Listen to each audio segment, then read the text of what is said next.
thanks all for coming, and especially to Antonio, Carlos, and Luis.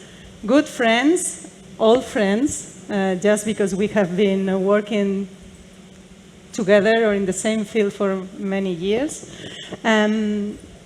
Space Vertical is one of the newest in South Summit. It may look like all this space sector, the space industry is kind of a new thing with many startups and small companies, but we have also huge companies that are tractor with enormous projects, big activities, collaborating with startups. Some of those are represented here. It's an honor for me to share the stage with Airbus, Telespazio Group, and Hispasat, and I would like them to present you and your company, as this is an event which is not space-related or fully space-related. I think it will be good that you can present your company, who is in the space sector, which is the main role, because maybe it's unknown for many people. Well, thank you, Noelia. Well, good morning, everybody.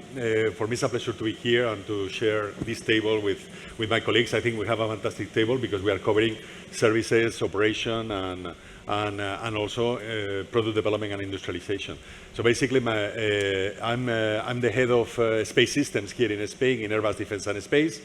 Airbus is a company that basically is in the whole end-to-end value chain of the space. We are in the launcher business with products like Ariane or Maya, for example. We are also developing satellites for Earth observation, also for telecommunications, for space exploration. We are also doing a lot of activities for moon programs and extraplanetary missions.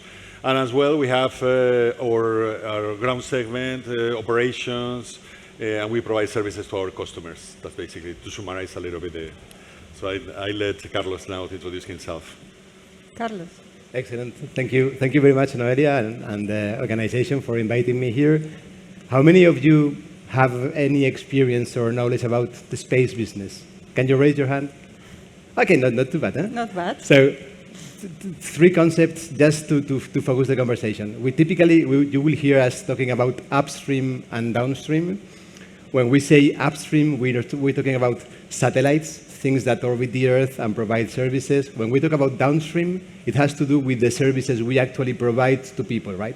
So upstream and downstream, you will hear many times. I wanted to explain to you. Second thing, in space, we do basically four things. One is science, super interesting. I'm a physicist. I love that part. And three of them have to do more with vertical applications. One was mentioned by Luis, remote sensing or Earth observation, taking pictures of the Earth, sophisticated pictures, but pictures. Second is navigation, GNSS, Galileo, GPS, you know that. And the third one is satellite communications. Those are the three main verticals in space. So, Telespazio, what do we do? We are a downstream company. That's why I started with the explanation. We are close to the users, providing services, making space useful for people. And we do it in mainly all the verticals, in satellite communications with third-party capacity, including Hispasats. We do it in navigation with people experienced in developing systems. And mainly, we do it in what we call geoinformation or remote sensing, which is using satellite imagery and more drones and hubs to provide added value services. To me, in my perspective as a downstream company, the key challenge we have as an industry is to demonstrate that the space can be useful, and the business opportunity for startups and new companies is huge there. Thank you. Antonio. So good morning, I'm Antonio Abad, I'm the CTO of Hispasat. If we are talking about space business, the vertical, as Carlos has mentioned, that make more business is space communication. If there is a business that we've been able to develop during the years from space, is communications. Essentially, we started providing television signals to the different homes via satellite, and this has evolved to make the space infrastructure become a connectivity tool that can make us provide connectivity in every point of the Earth.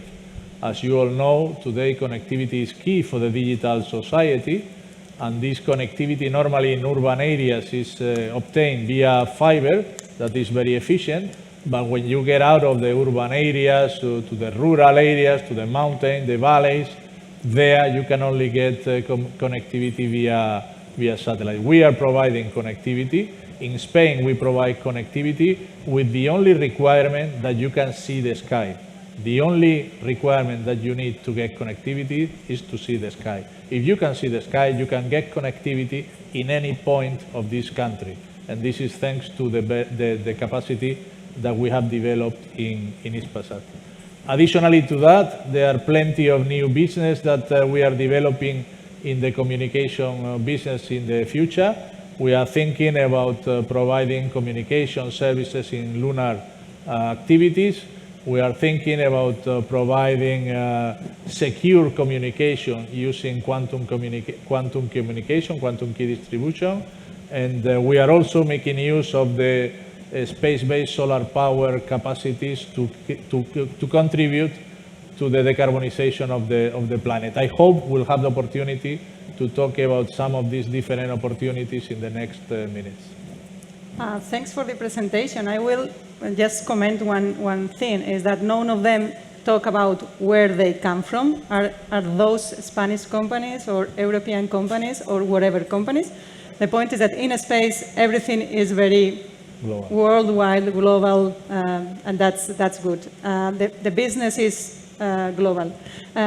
Carlos, you mentioned about the big opportunity or the big market opportunity in this downstream application, making space useful for the others. I would like Luis Antonio to discuss also which is the part that you see as the big opportunity in the sector for you, for the big companies. Well, if I may start, well, I think we have tons of opportunities right now. Space precisely provides that. There's infinity in opportunities because we have a variety of possibilities, not just linked to telecommunications, also exploration.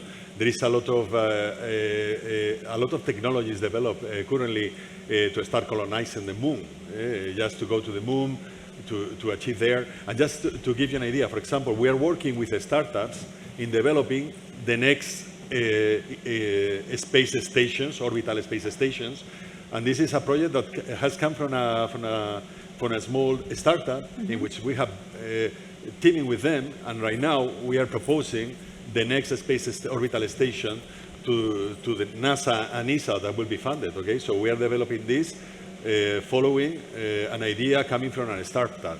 You also see, for example, OneWeb. OneWeb was the first telecom constellation. It was co-developed by also a startup together with Airbus. Airbus has, a lot of legacy in industrialization, developing products, reliable products, by the way. So this is the advantage. But coming to that, there is a lot of opportunities. One of them is space for service, or services for space, or space for services in both ways. Antonio will talk about the lunar communications that will be required in order to go to the moon and from the moon to other planets. And as well, there will be opportunities linked to basically developing new technologies and new capabilities, miniaturization of components as well. So I see an infinite opportunities lying there for new companies, new startups, big companies like Airbus to tackle it. So additionally to that, we've been talking about connectivity.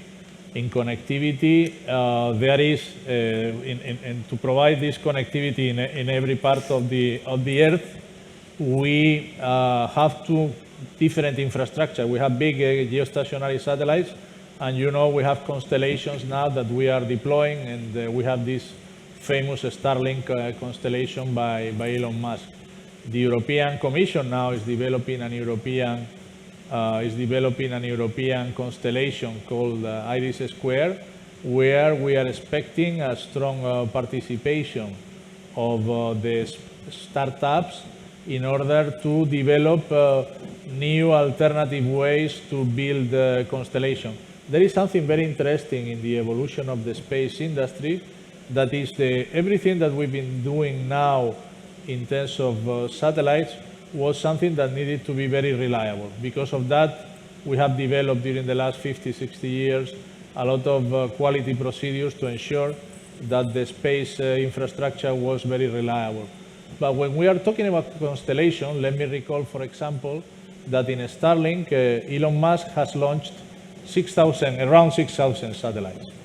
Out of these 6,000 satellites, there is like 10% of the satellites that have failed. And the constellation is working and providing services normally with this 10% failure rate. This is a significant change with respect to the way we've been doing things in the industry up to now.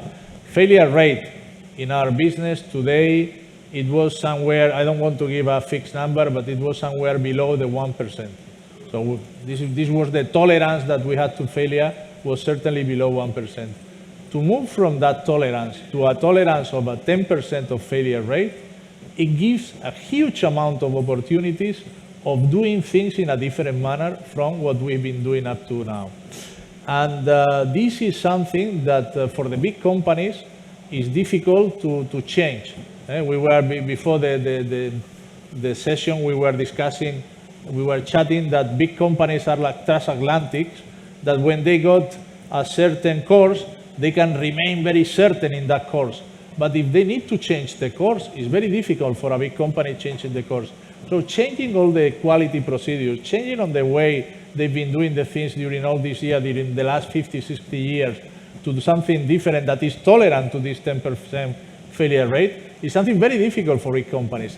And there is a great opportunity for small startups and small companies to do something there. In fact, the revolution of the constellation is not coming from Boeing. It's not coming from the big different companies. It's coming from somebody, if I may call it that way, and sorry for that, some nobody that had nothing to lose, that was Elon Musk, that was doing nothing, who was a nobody in the space industry, with a bunch of friends, and they got together, and because they got some money from the computer business, they were ready to spend and to waste their money they've made in the computer business, and this is what creates this revolution.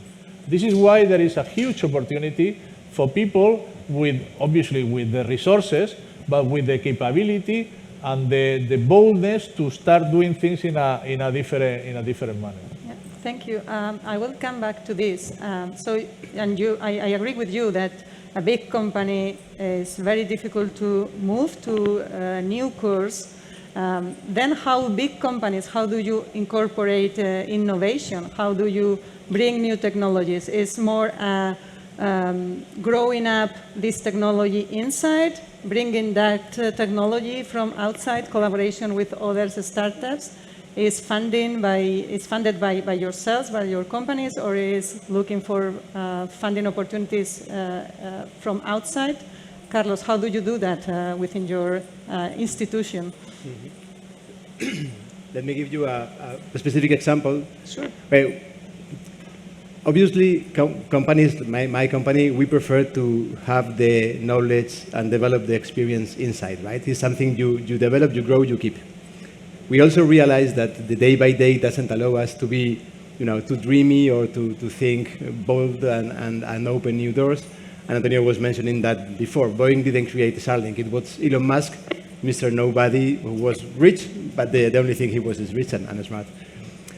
What we typically do, and my company definitely does, is the following: is we have a role we call Prime, where we lead big contracts, but we create a consortium of many different companies that are together with us in the experience.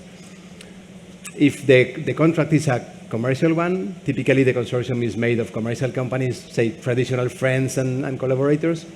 When the project has to do with innovation, we typically surround ourselves with more innovative companies, including startups. The example we have, I can give you a specific one, is we are leading a 20 million project in Galicia to develop a complement to satellites which is based on drones. We use drones to take images, and we use those images to complement what we can be done from satellites and provide better services. In this contract, we are the leaders, the prime. we are subcontracting 75% of the 20 million to local Galician companies. And from this 75%, say 2/3 at least are startups, companies that are in the territory, 2, 3, 5, 10 people who have a good idea that can complement the project. They wouldn't be able to do such a big project on their own. They wouldn't grow probably that fast on their own. With this vision of Primeship and creating consortiums of innovation, I think it works very well, and in our case, it's being a huge success.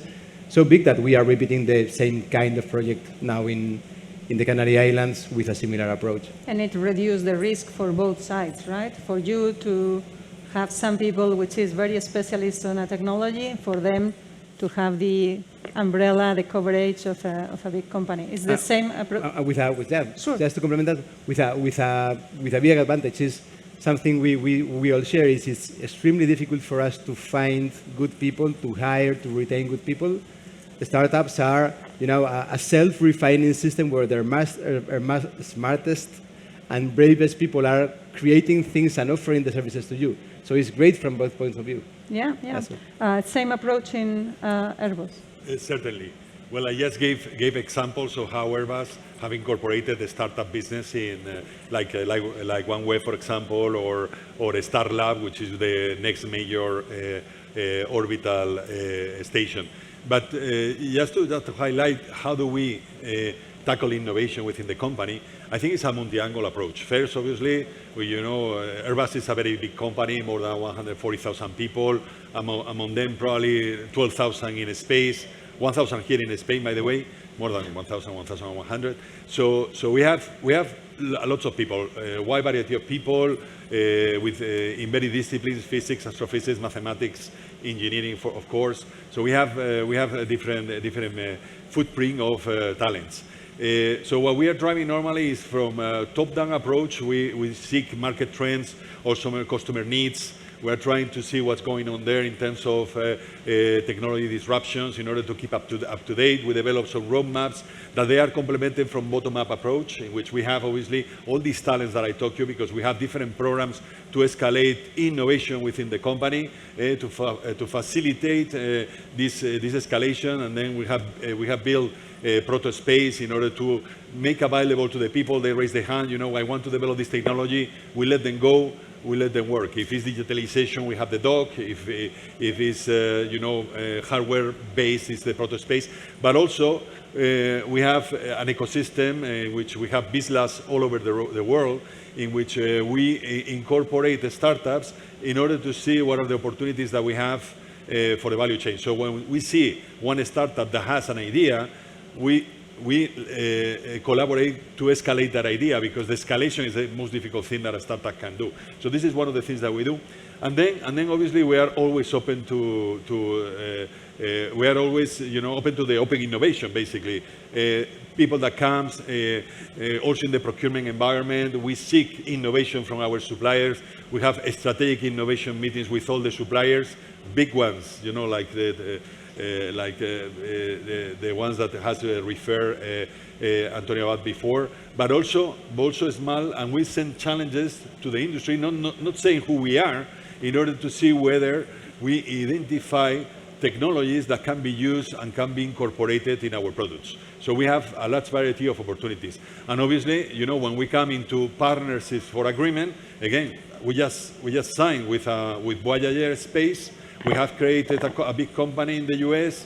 We are working together in developing Starlab, the Starlab. We are working together in developing the future services, in which it will not be paid by NASA or ESA or these space agencies.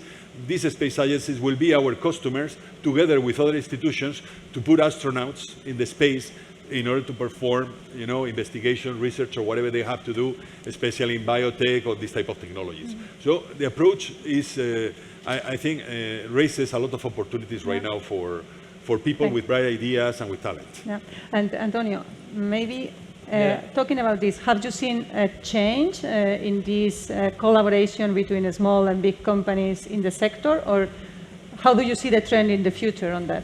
Yes, I think it has changed dramatically in the last years. And I think that we have learned, and this is what we are all sharing, we have learned to create this ecosystem where we can coexist, which is not easy, but we can coexist between big company and startups. We have a very good example now with the quantum key distribution. We are making a program with fundings from the Spanish recovery funds to develop a mission in geostationary orbit for quantum key distribution. Quantum key distribution is still a technology that is in process under development, where we have even created a consortium, where we have even a strong presence of the academia, because still many of the technology coming is still at the academia. There are spin-offs coming from the academia, like QSci that comes from a spin-off from ICFO, Multiverse. There are very small companies mixed with the space consolidated companies, and we all together are able to contribute to this common program that at the end of the day is trying to make the use of quantum technologies and quantum communications into the space. That is a great opportunity for the next days, for the next year. So this capacity that we have developed to coexist and to cooperate with the small companies and with the academia, I think that it is crucial for the development of new systems and for the creation of new opportunities for new companies in the space business. Okay. Maybe you want to add something about this also, QKD. Yeah. Yeah, Hispasat is leading the geostationary mission, which is a huge satellite, huge platform. There's a concept in space, we call it new space. Nobody knows how to define it, but it's something that Antonio mentioned before. Being more tolerant to failure makes us be faster and also cheaper in building space missions, and it's opening new business opportunities. So we are taking this new space approach to the QKD, quantum key distribution thing, to propose a constellation of small satellites in low Earth orbit, very close to the Earth, to provide this same type of services. And in the end, both solutions are complementary. Sure. You will need both. Yeah. And it's really an amazing journey. I love it. Yeah. So yes, maybe for finishing the session, we have 5 minutes. I would like to discuss, that you discuss a bit on how you see the market for the bigger and for the smaller companies. If we think in 5, 10 years, which are the expectations for the space market?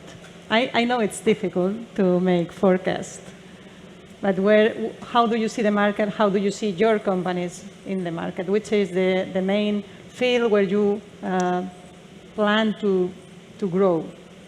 Well, for a company like Airbus, basically, for us, future is very important. Exploration is very important. We're going to be continuing working on exploration, supporting the mission to the moon, to Mars, because we are doing the secondary, the European secondary module, which is basically the vehicle that transport the astronauts. Okay, so we see a lot of opportunities there in continuing exploration, doing a space exploration. But obviously, you know, we are seeing a big transformation and disruption right now in the market. There will be a consolidation for sure in the market, because as we stand, you know, and this disruption, these new technologies, even the insurance companies are suffering because there is a lot of failing satellites right now. Because yes, we have to take care with all these new technologies, with using materials that are not approved for space. Sometimes we have a lot of failures, and there is an issue that launching whatever mission to space, even if it's a small one, is expensive. Okay, it is cheaper than before, but it's still expensive.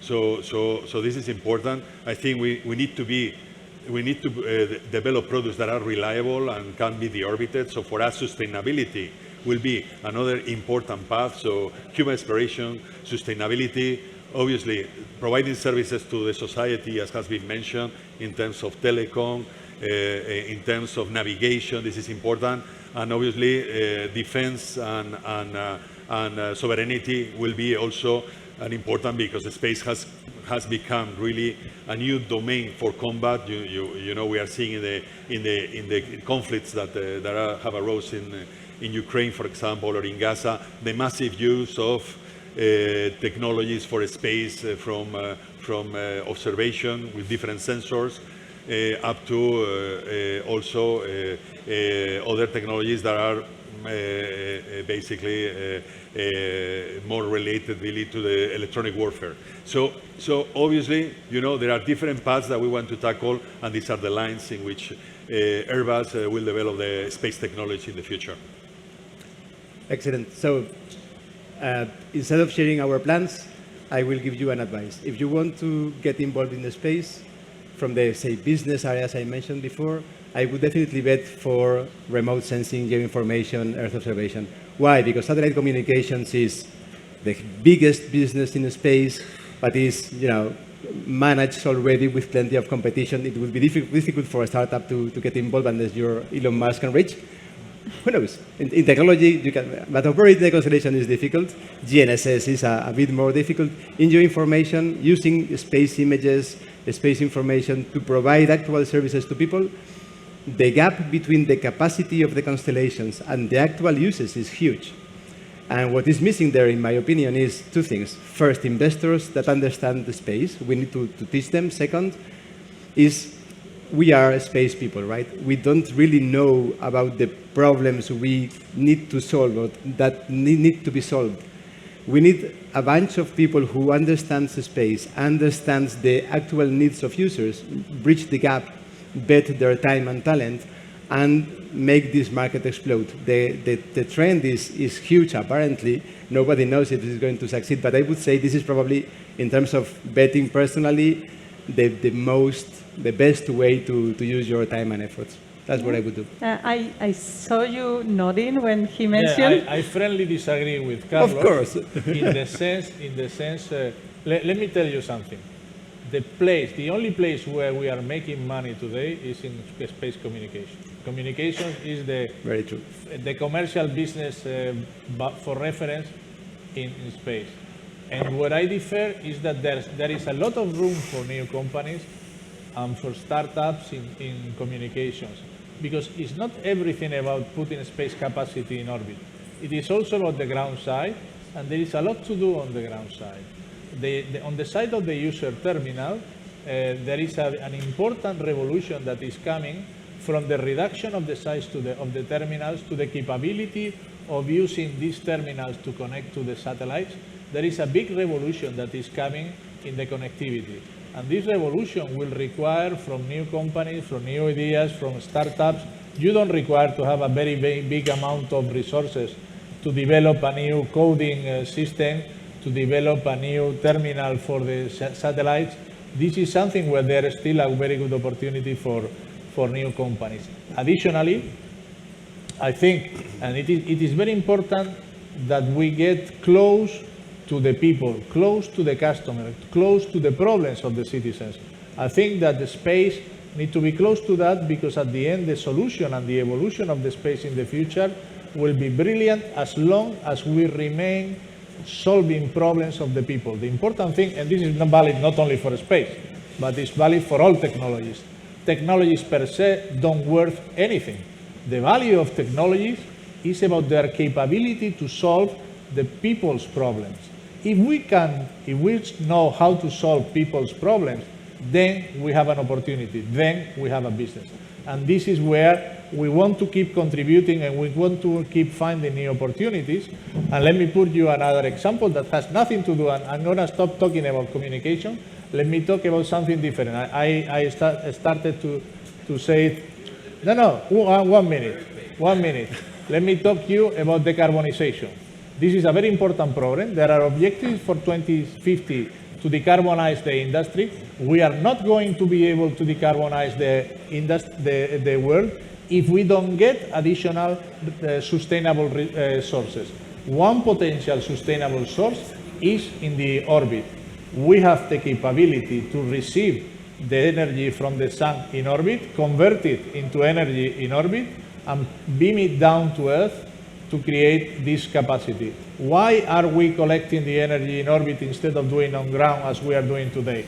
Two main reasons. First reason, in orbit we have 24 hours the sun. The sun is 24 hours a day Antonio, in front of the please, sun. we need to keep on going. And second, the radiation level in orbit is 10 times the one that is received here in orbit. There is a very interesting future in space-based solar power opportunities. Antonio, thank you so much for you. the Welcome. discussion. Thanks to all the speakers today. Thank you. Thank you.